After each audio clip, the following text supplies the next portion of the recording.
अस्सलाम वालेकुम रहमतुल्लाहि व बरकातुहू। ये मैं बात कर रहा हूँ हकीम जेम स्टोन से। ये आज हम हकीम यकूब साहब के पास आए हैं। ये हमें हकीक पत्थर के तिब्बी फ़वाइद के बारे में बताएंगे। इससे पहले मैं आपके साथ सैरी खवास और हकीक के दूसरे फ़ायदे बता चुका हूँ। तो आज हम हकीम यकूब साहब ये तिब में से हकीक स्टोन को कैसे इस्तेमाल करते हैं, ये हमें हकीम साहब बताएंगे। तो आइए हकीम साहब से बात करते हैं। अस्सलाम वालेकुम। वालेकुम सलाम जी। ये यमन दे विच इहदियां कानां ने। जी जी इहदा मजाज जेह्ड़ा है सर्द खुश्क होंदा है। जी दिल और दिमाग नूं कुव्वत दिंदा है। जी जी यानी अंदर दी जितनी गर्मी है जी जी उसनूं ये ज़ाहिर करदा है। ठीक।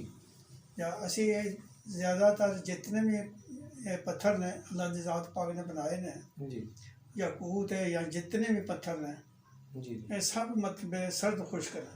जी ठीक। और अल्लाह ताला ने इन्हां च कुदरती तौर दे उत्ते जेह्ड़ा है ना इन्हां च ताकत बख्शी है। खसूसी इन्हां च कुव्वत एह् होंदी है कि दिल नूं जी जी और दिमाग नूं ठीक। ये कुव्वत दिंदे ने। अच्छा हकीम साहब, एक गल पुछनी तुहाडे कोलों कि जेह्ड़े हकीक तुसीं इस्तेमाल करदे हो दवाइयां दे विच, जी क्या यमनी, सुलेमानी या दूसरे जेह्ड़े हकीक जेह्ड़े नां दस्से ने, एह् किस तरह तुसीं इस्तेमाल करदे हो? यानी किस तरह उन्हां दवाइयां दे विच लै आंदे हो?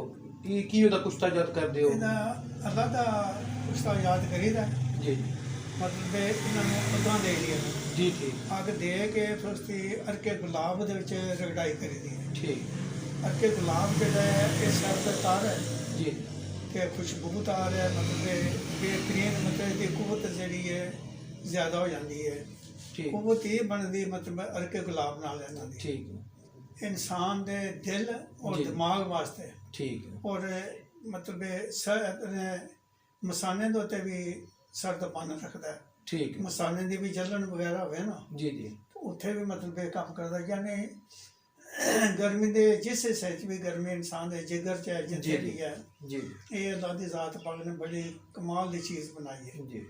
अच्छा हकीम साहब, मेरा एक सवाल है ਤੁਹਾਡੇ ਨਾਲ ਇਹ ਵੀ ਹੈ ਕਿ ਕੁਝ ਲੋਕਾਂ ਦਾ ਕਹਿਣਾ ਹੈ ਕਿ ਜਿਹੜੇ ਹਕੀਕ ਪੱਥਰ ਨੇ, ਯਾਨੀ ਕਿ ਤੁਸੀਂ ਇਹ ਰੱਖੇ ਨੇ ਜਿਹੜੇ ਇੱਥੇ, ਇਹ ਕਹਿੰਦੇ ਨੇ ਕਿ ਵੀ ਪੱਥਰ ਲਾਜ਼ਮੀ ਹੈ 5000 ਦਾ ਹੋਵੇ, 10000 ਦਾ ਹੋਵੇ ਤਾਂ ਅਸਲੀ ਹੁੰਦਾ ਹੈ। नहीं वो तो लोग लगा दाल आते हैं। ठीक।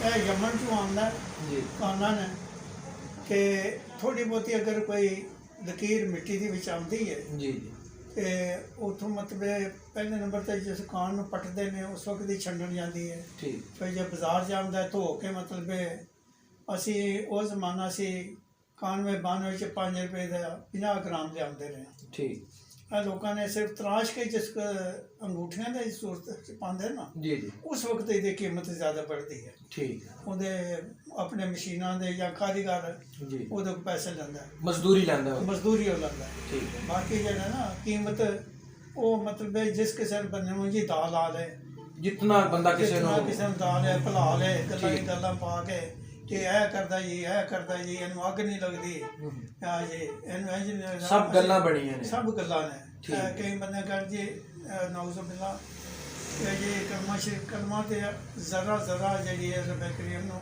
बेशक। हजूर पाक नाल नूं सल्लल्लाहु समझदी है, जानदी है। बेशक। कलमा शरीफ या इबादत करती है। बेशक। मतलब इन्हें किट्ठियां लिया के असी मतलब अपने 2-2 तोले दियां 20 ग्राम, जी जी 10-10 ग्राम दियां इंज अग च रख के मतलब तो उन्होंने पहले पाउडर करने, जी उसके बाद जाके ते फिर उन्होंने अरके गुलाब च या जो कुछ वैसे अपना हिसाब करना होंदा है। जिस तरह कुश्ता बनाना होंदा है। किस तरह कोई या ਉਹਦੇ ਚ चांदी का कुश्ता मिलाना है, जी वो मतलब मिला लो। ठीक। इतने फवायद हैं, जी सर्द खुश्क ने ते दिल और दिमाग नूं कुव्वत देंदे। ठीक।